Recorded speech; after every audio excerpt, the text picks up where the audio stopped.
संजय सिंह जी, अब आप एक राष्ट्रीय पार्टी के सांसद हो गए हैं।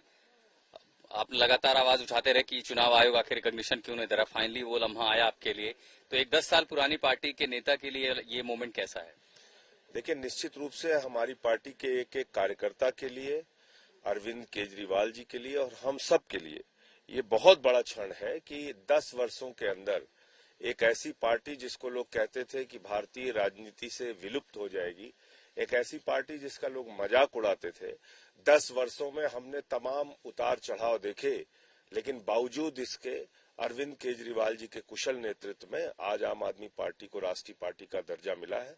इसके लिए देशवासियों को हृदय से बधाई देना चाहता हूं। जितना प्यार, जितना आशीर्वाद, अपने झोला भर भर के वोट उन्होंने आम आदमी पार्टी को दिए, उसके लिए।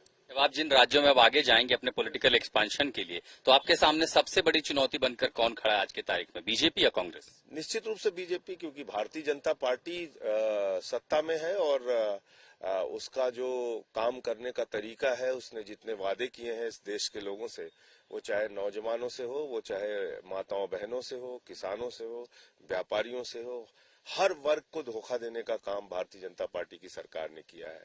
भ्रष्टाचार चरम पे बढ़ा है, भ्रष्टाचार का केंद्रीकरण हुआ है। अडानी के लिए देश का कोयला से लेके, गैस से लेके, आकाश से लेके पाताल तक सब कुछ दे दिया।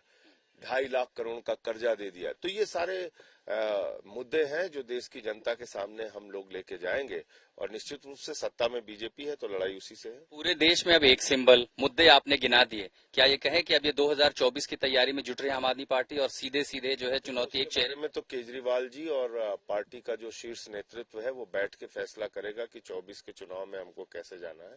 मैं तो सिर्फ ये कह सकता हूं कि ये हम सब के लिए और एक एक कार्यकर्ता के लिए बहुत ही उत्साह का क्षण है कि 10 वर्षों में हमने राष्ट्रीय पार्टी का दर्जा हासिल किया और इसको मिलने के बाद बहुत सारी ऐसी सुविधाएं हैं, जैसा आपने कहा कि हर राज्य के अंदर सिंबल हमारा एक होगा, प्रायोरिटी पर सिंबल मिलेगा, जो प्रस्तावक की संख्या थी वो कम हो जाएगी अब, और इसके साथ साथ राज्यों के जो मुख्यालय है वहां पर कार्यालय मिलने के लिए हम लोग अधिकृत हो गए। तो बहुत सारी सुविधाएं हैं जो मिलेंगी। आखिरी सवाल, राजस्थान की सियासत पर आप ही के जो विधायक हैं वो लगभग सचिन पायलट को समर्थन दे रहे हैं, क्या पार्टी का भी स्टैंड है? सचिन पायलट को अपने खेमे में लाने की कोशिश हो रही है, जो भी लड़ाई वहां चल रही है गहलोत और पायलट के बीच?